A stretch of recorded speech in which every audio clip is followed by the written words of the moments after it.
Welcome to the Cyber Tech Podcast, inside the minds of everyday IT and cyber pros. Your host, Mike Fierros, will dive deep into the world of IT and cybersecurity, bringing you the stories and insights of professionals who are making waves in the field. From how they got started, to their most exciting projects, and their advice for aspiring tech enthusiasts, we cover it all.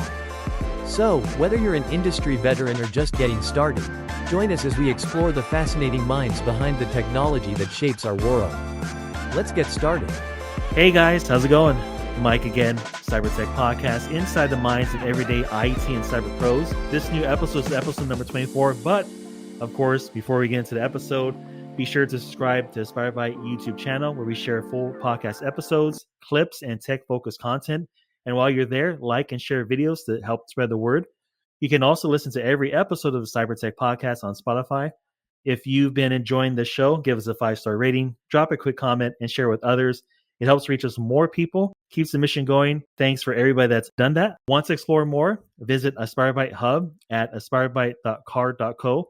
It's your all-in-one starting point for free resources, podcast links, merch, and more. Speaking of merch, check out the AspireByte merch shop at aspirebyte.spreadshop.com to rep the mission wherever you go. And also shout out to all the cybersecurity career ambassadors, as well as this October is a Cybersecurity Awareness Month. If you don't know what is the NICE Cybersecurity Career Ambassadors program, definitely hit me up on LinkedIn, or you do a quick search on LinkedIn and get information. We definitely like to have more people to join, spread the good news of cybersecurity careers and whatnot, tech careers out there. And also, just to drop a quick line, I'm creating an ebook, and the ebook is called From Chaos to Clarity, Mastering IT Documentation. And those of you who don't know, or those of you who are in the field, documentation is a key, whether you're in IT, cybersecurity, information security. So essentially that ebook is supposed to help you students, tech teachers, and pros kind of document how you're supposed to document and whatnot. So I kind of take my experience working in law enforcement and then coming into the tech side and kind of combine those two. So definitely look out for that. And all that to say, finally, episode number 24. This is an awesome episode because this gentleman right here, he is a fellow cybersecurity career ambassador for the NICE program. He has such an awesome story, such an awesome background, and I want to introduce you guys to the one, the only Frank Unpingco. He's a CEO and co-founder of Domination, Thru Automation, DTA, and a fellow cybersecurity career ambassador. How's it going, Frank? Good, man. Good. Thanks for having me. Thanks for coming on the show. I'm really honored and grateful. And thanks for your military background. Also, thanks for your service. And Frank, you have such a unique background when you got into, the ways you got into cyber and whatnot. And experience is a lot. For those out there that might not know who you are, can you kind of explain a little bit about your background and how you got into cyber? Yeah. So I joined the Air Force in 1997, and I was going through the process of joining the military, taking all the tests and stuff. And they wanted me to initially join intelligence, but luckily my father had gotten me a computer and he let me beat it up and he let me do some crazy stuff to it. So just kind of, got introduced to cyber that way. And so I went the way of the cyber, and not even cyber at that time. It was comm, it was communications, and I was stationed at Cheyenne Mountain first. That was my first duty station, and then just got really lucky. Honestly, I got selected to go to a class that was an introduction to networking, where I learned like subnet masking and all this, how to interconnect things. And then it just kind of took off from there. From there, I got into, like server management, computer management, all that good stuff. Did my time on the help desk. And then I got selected to go to what's called the Network Operations Center, NOSC, for the Air Force. And that's kind of like one of the central hubs. So I got to do that. And then I got to work with, amazing people that like work for Microsoft, Cisco, all those big boys. And then they just taught me so much. Honestly, I've just been so fortunate. I think I left the Air Force with like 24 certifications, and Oh, and it was crazy. It just kind of, yeah, I have two GAC certifications, and when I was leaving, they just kind of asked me, like, well, what are we gonna do when you leave? And just kind of popped into my mind is like, well, what if I didn't leave? Domination through automation was always kind of a mantra that I had. So it was like, well, okay, well, what if we just did this? And it's kind of what got me here, honestly. It's funny, like I was on a work trip last year, going to Rhode Island to see a client that we have over there. And there was a young gentleman that I think he was in the Navy. And, we started talking, and he was a lot younger than I am. And we were talking about cybersecurity. And he was asking me, he's like, do you make a good living? I was like, yeah, you do make a good living, but I told him it's a lot of fun. It's a lot of fun, whether it's Yeah. IT, information security. I told him I'm on the boring side, which is the GRC side, so we don't see a lot of action, right? But I'm a documentation nerd, so which is probably the reason why I'm on that side. But I told him, take advantage while he's in the military and see if there's some kind of cyber team. I don't know, some kind of interest there that he could kind of pivot.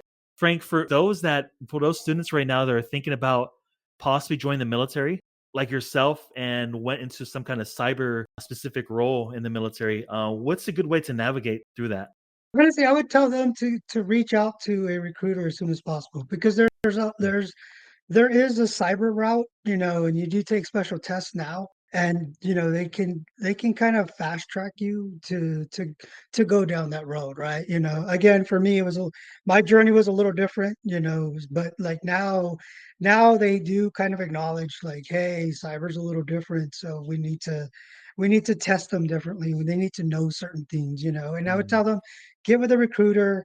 Computer science degrees, you can't really go wrong with them. I can tell mm, you that the test that they take now, it's a lot of code based. At least the ones that I took. There was some Python, some C sharp, all that good stuff to see if nice. you could like understand all that stuff that they needed.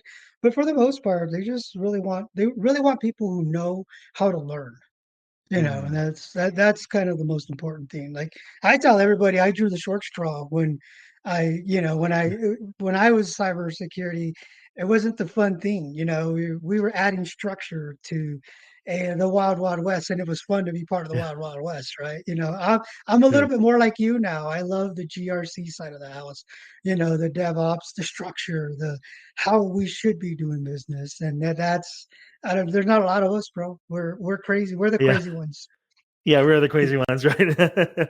No, that's awesome, Frank. I think that's an awesome story. Maybe, students out there, for you guys listening that possibly even looking at some kind of military service, definitely look into what Frank's talking about, contact the recruiter, research it, research whatever branch you're going to see if they have some kind of cyber team, how do you navigate that stuff? Research. And it'll be an awesome thing because like I've never joined, I was never in the military, but definitely like military and law enforcement kind of teaches you a little bit discipline, right, and structure, Yes, and which I didn't yes. have anything and like that before, and it kind of helps you as you come into cyber and have that kind of discipline, and even those days where it's like, man, what's going on, you'll be able to kind of focus, get the mission done, get the objectives done, help your users, help the organization and whatnot. It's so different, bro. Because like assignments were, we were in country and we were taking down certain infrastructures so our people could go in comfortably and not have to worry about uh Mm, the cell phone IEDs. You know what I mean? Like it's like true. cyber is such a huge, thing. Yeah, I mean, I want only the best for cybersecurity, so people like us, but I think we know we're old enough to know that there's going to be those people that come in just want to press buttons, right? Button smashers, Yeah. as my wife Yeah. calls them. That's what she calls me. Yeah. But yeah, I mean, I would tell them, get with a recruiter, research it so you know what career Mm, fields, because there's a lot of different career fields now, and cool. like you can get smart. I mean, I want everybody to join the Air Force just because that was my baby, and I know that we do it the best. But yeah, I mean, yeah, I would tell everybody to research it. Frank, from your experience training and leading teams, what do you think schools or educators can do to better prepare students for real world cybersecurity work? Man, I love this question. This is honestly probably my biggest reason for joining the NICE community Mm, is to produce better cyber operators, right? I think the biggest thing is like learning the foundation.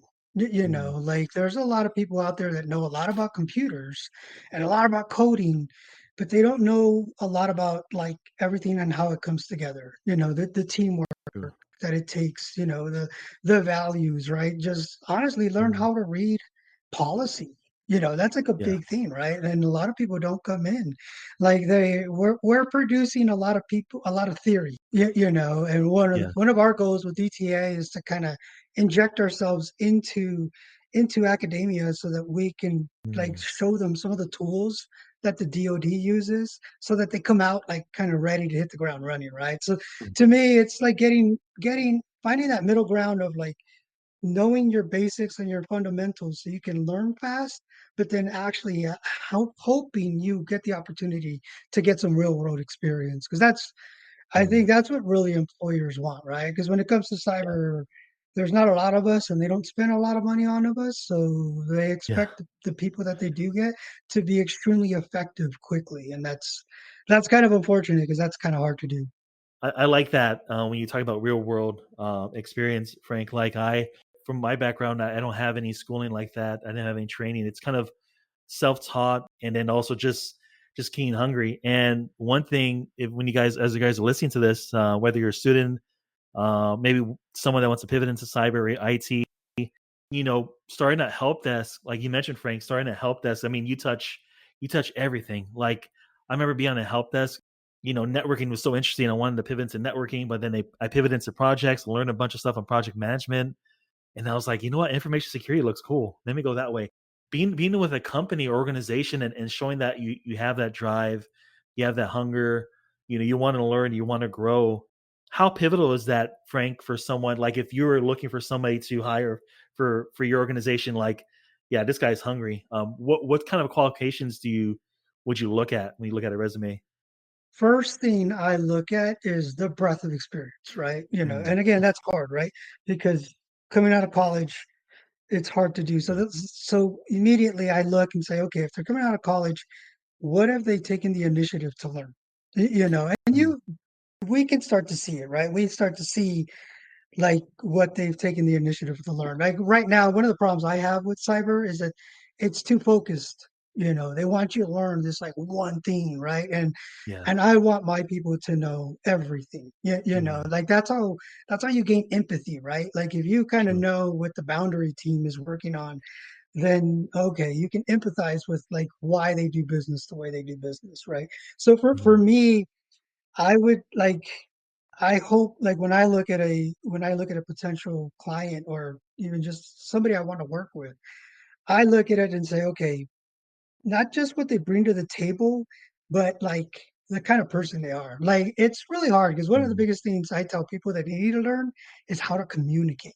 yeah. So when I'm interviewing them, like I'll tell you right now, the first question I ask them is, "Where do you see yourself in 5 years?" And like 9 times out of 10, a lot of them look at me as like, "Well, I want to learn this and I want to help this company," and you could just tell like the genuality is not there. So I would tell people like learn how to communicate so they Mm, know what your goals are, and those are the people I want, bro. I want people who mm, are like they want my job. I've had somebody yeah. look at me and say, I want your job in 5 years. And I'm like, hell yeah. Cause I know what it takes to do what I do. So for me, Mm, I would tell them like learn to communicate and then learn how to like answer questions just mm. based off of your audience. Because a lot of our cyber people, bro, we're known as the introverts. Yeah, We're yeah. the people that they put in the corner, right? Oh, I got to talk to the IT guy. Damn it, I don't want to. And Yeah. there's a lot of power there. There's a lot of power there. I Yeah. mean, we control. I tell everyone we're the center of the universe now. So there's a lot of power. With great power comes great responsibility, right? Like the students I talk to here down here in Arizona, when I go to these high schools, I tell them it's a big misconception is like, the regular IT guy, the regular cyber guy, the regular infosec guy, just stay in the, like you mentioned, Frank, stay in the corner and don't bother me. But, and especially as you mature, in the tech field, you start realizing like, hey, no, communication is key because if I can't Yeah. communicate to the network or the project team on what's going on the infosec side, or maybe I have to deal with the blue team, understand what's going on with them versus maybe the network engineering team. And I always tell these students that communication is key, like to learn how to communicate, to learn how to work with each other, because we're gonna butt heads. Oh, It's one thing to butt head, and it's another thing not growing together, or maybe disagreeing yes. but not growing. And I think that's really important for these students to understand. Like, how do you how do you deal with, how does cyber and IT deal with each other versus maybe the GRC guys, and how does that big picture look like? You hit on the nail, Frank. Like, communication is such a big, huge thing. And it's honestly probably our biggest problem. Like I could tell you Yeah. in the Air Yeah. Force, there's like a saying, right? The problem with calm is calm. And it's very Uh, true. I've actually been in like briefing rooms where there's pilots talking to each other, and I loved it, bro, because you should see these guys are like oh, really? Nice. yelling at each other. They're almost going to blows because they're so passionate about it and they want to Oh, get it wow. right. Whereas in cyber, we're still so like Yeah. kind of passive aggressive. I'm like, this Uh, is why they don't put like, senior cyber guys in like, the 4-star rows because they got to be effective. And it's pretty cool to see how the pilots are, man. And then they like yell that's at each cool. other and then they go have a beer. That's why they have a That's bar in cool. their facility. Yeah, it's so cool, bro. It was Nice. it was amazing. It was a great learning experience, honestly. To see that, working on a cyber team and having like briefing or debriefings with group you were with and whatnot, just to see that, and then you feed off of that. And I think having that kind of, I guess, passion, right? Passion. I tell the students I've talked to kind of marinate, if you will, in this space, especially if you're trying to get in. And even now, if you're professional, I mean, we're still learning. We don't know everything, and so for me, at least for myself, I got to make sure I marinate. Listen to podcasts. Network with like someone like yourself, Frank, or the team with the nice cybersecurity ambassadors, or anybody. The job I work at, and just kind of just sit there and then Yes. marinate. That's that's just maturity, right? Because like, Yeah. trust me, bro, it's still one of the hardest things for me to do is just Yeah. shut up and listen. Shut up Yeah. and listen and learn, right? Because Oh, yeah. like for me, I just want to, oh well, here, let's do this, and it's like, no, dude. I tell this to everybody. It's like you got to know the mission first. Yeah. Because there are gonna be, as it's so easy to secure everything, but the reality is not everything can be secure. That's true. So there's that balance, right? Like I do it. What frustrates me right now about our career field, bro, is like you watch a commercial and they're like, if you want to be secure, come with us, and it's not that simple, man. The Yeah. reality is that we don't live in a black and white field. There's a hell of a lot of gray area, Yeah. and you have to define security for yourself, and that's what makes it so fun too, though. That's what makes it True. so amazing. Like I love I love doing the impossible, bro. Like they would come to us and be like, "No, we can't do this." Well, the hell we can't. Let's go. And that to me is the funnest Oh, part about yeah. cyber is that there's 800 different ways to do one thing, and you have to find like the thousandth way to do it so that you can work under all these constructs that we're in, right? It's pretty cool. I love what you said right there, Frank, and it reminds me something you just pinged it in my brain right now. There's something that my dad used to say, which is like, essentially, if there's a means and a way, we're gonna find it no matter what. Kind of Yes. like, don't give up And on it. And And I'm sure that every culture has this. For me as a Mexican growing up in El mm, Paso, like my grandfather owned he owned an air conditioning business, and I would go nice. work with him. And like I learned so much about how to come up with like just crazy solutions, right? Because he had Mm, to make it work, and he could yeah. do wonders with electric tape and duct tape, and it was Yeah. just like I kind of go back to that all the time, where it was like, okay, my field's a little different. It's ones and zeros, but concept's still the same, right? Like True. you're given a problem that you have to solve, so you pull out the duct tape, man. You pull out the digital Mm. duct tape, as I call it, and you make things work. I love that. I love that you just mentioned that right there. That's so true. Frank, explain a little bit about your organization, DTA. Can you explain that? What it's about? Domination through automation was, like I said, we were doing these really cool things for the Air Force, and then we were contractors at the time, and then our contract came up, and everybody just kind of kept asking us, well, what are we going to do when you leave? And then we were just like, well, what if we didn't leave, right? Like, what if we just provided the services that we're providing now at scale? And then Mm, somebody asked us if we could do that, and we were like, yeah. So in the military, there are like the audit requirements are like times 10, right? Mm, And like you have to do these things and they're very time consuming, like we would have to go and do a configuration assessment on systems and it would take about 6 hours on one system and we have like 2000 systems. So it was like, no way, man, we have to automate this, right? So that's kind of what we did. And then we would bring these millions of data points together and then it would just produce like a scale of 0 to 100 scale, right? And what we learned was that that made sense to people. mm. Like when you look at a lot of things outside of the military right now, they're hard to understand. When I ask a company who's like, what's your CMMC score right now, they're like, I'm compliant, but they don't know, Uh, right? And we believe that if we were to give people this like military grading kind of capability, but mm, for themselves, they would be a lot more willing to take care of, their infrastructure or spend money. A lot of CEOs look at us and they're like, dude, I don't spend money on this stuff because I don't understand it. And mm, if I don't understand it, then I'm not going to spend money on it. Makes perfect sense. So we come in and look at them and say, does this make sense to you? Is there a reason? mm. There's a reason why you can't have a server running BIOS anymore, and then Yeah, they're like, oh, okay, now I understand. Okay. So, that's where we come in. And again, that's where the communication part comes in, right? Where true. we make it so that they can understand it. For the most part, bro, they want to see colors. Green is Yeah. good. Yellow and orange, okay, I gotta do something. Red is bad. Like that's all they care about. So that's what we Uh, do is make it that simple for them. to have something automated, because yeah, especially when you're doing any kind of auditing, it can be very tedious. I think it's fun, like you mentioned, Frank. Like it's fun auditing, but man, it could be a little bit right, and we have to document everything that we do. But having something Yep. automated like that, it definitely helps you out, and it keeps it. It's kind of like your assistant, if you will, kind of like on the side of you, and kind of making sure everything looks good, everything's supposed to be updated, the controls look good, policies Yeah. are updated and whatnot. If you go to a restaurant right now, right? You go to a restaurant, you'll see on the wall, they have a grade. And they come in Oh yeah. periodically, unbeknownst to the restaurant, and they give them a score. So in our mind, we're like, why can't we do that with cyber?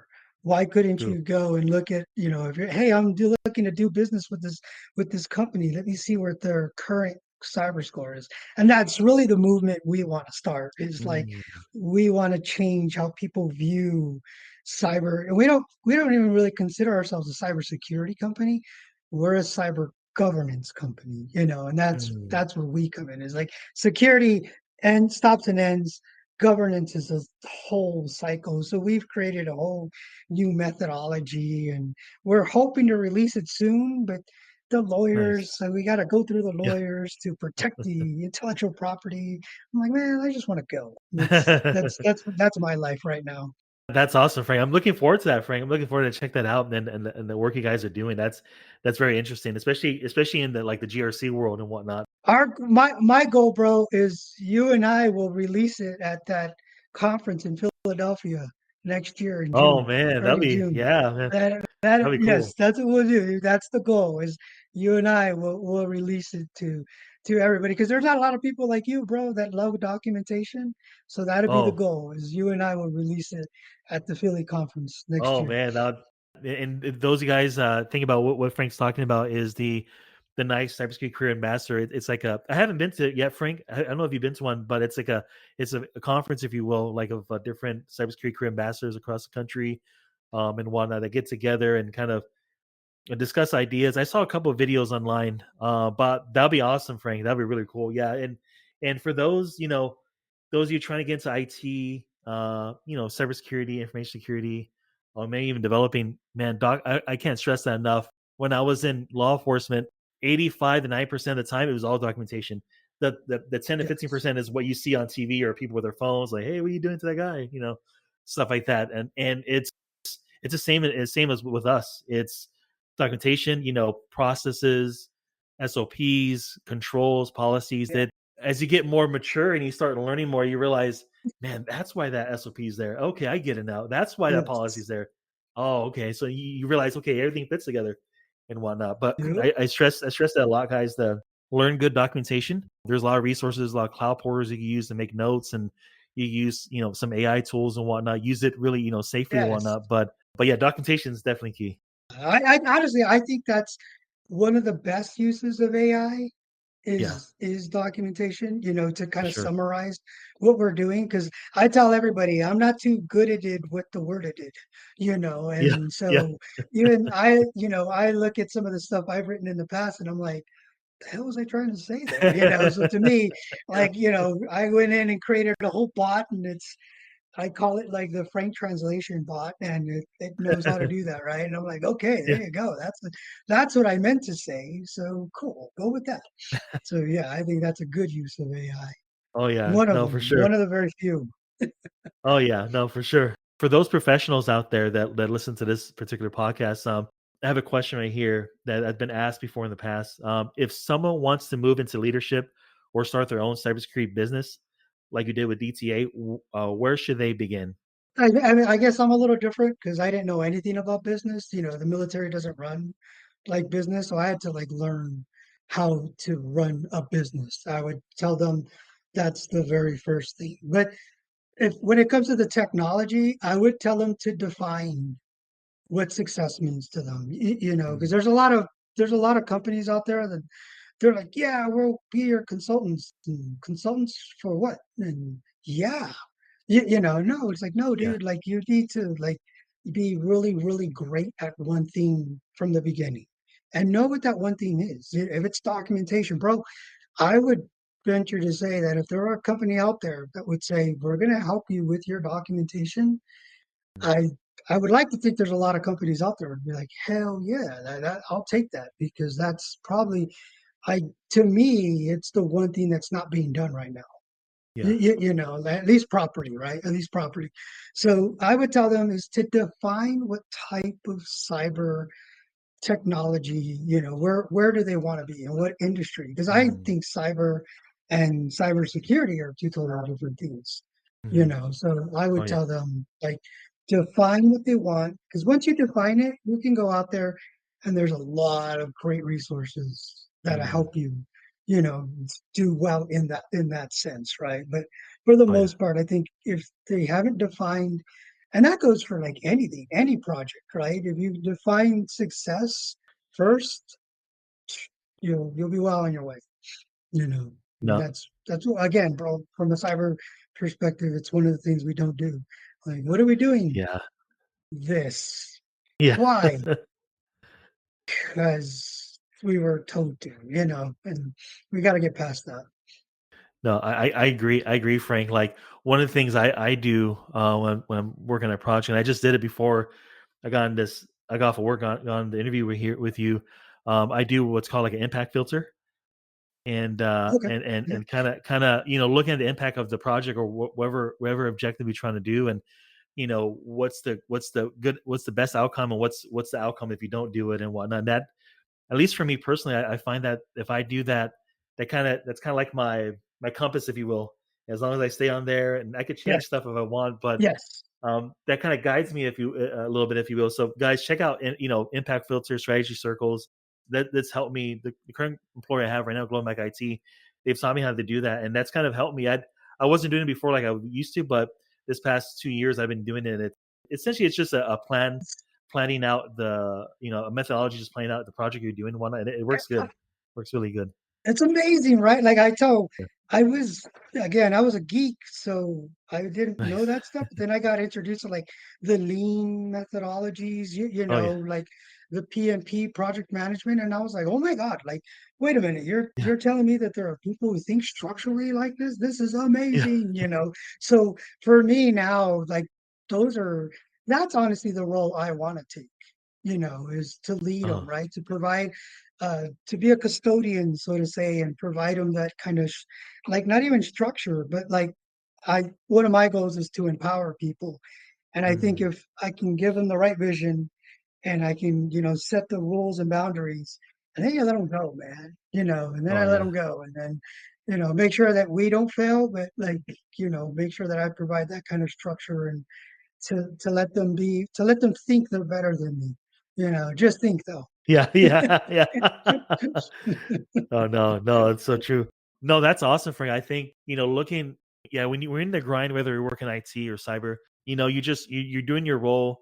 You're doing what you're supposed to be doing. You're working, but having someone like you, Frank, like my current boss. Shout out to Brad at Glomac IT. He kind of helped me kind of pull back a little bit and look at the bigger picture of things. And like I said, when you're grinding stuff out, you don't really think like that. You just want to get the job done, get the tickets closed, and Yes.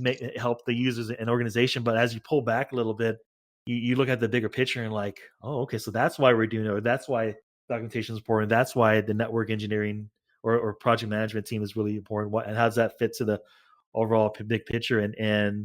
But like someone like you Frank, coaching people like myself and others, and kind of give us guidance and stuff like that. That's really much needed in IT. I think both IT and cyber.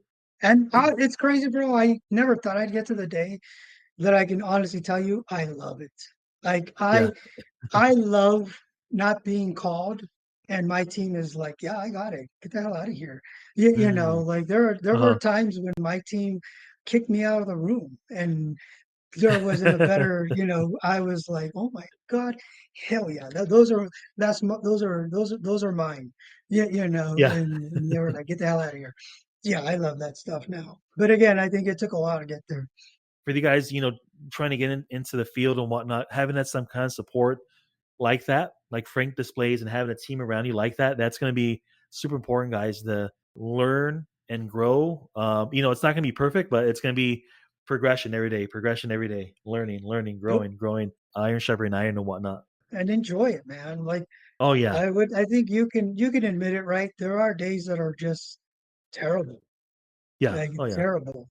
And Hmm. and then there are other days where, like the hurricane has taken a whole base down, and they need Mm. to be up, and you get to solve it and literally get to save the day, and I think it's Yeah. it's amazing to be part of that kind of community where, like it's the best. I don't think I could have ever picked a better position for me to be in, Mm. but So I don't know, maybe one day we'll find out. if your Air Force cyber unit or your team at DTA were a movie, what would the title be and who's playing you? I think that the title would be Make Things Better, and Nice. because that's kind of our vision. And who would play me? Golly, I'm trying to think of who would play me. Probably somebody like Kevin Hart, because I'm Oh, there I'm we go. I'm a Yeah. tall Mexican. You know what I mean? I'm a tall Yeah. Mexican, but I'm still probably the shortest person in the room almost all the time. But yeah, I mean, I love to have I love to work around great people. Mm. No one has more fun than I do, and no kidding Oh. when I say make things better. I've just been so fortunate in my life, and my leadership always told me that that was my job, Mm. is to make things better. And that's really what DTA is about. It's like, in the military, I think our number one priority is to provide hope, right? That Mm. is what we do, is provide hope to everybody around the world.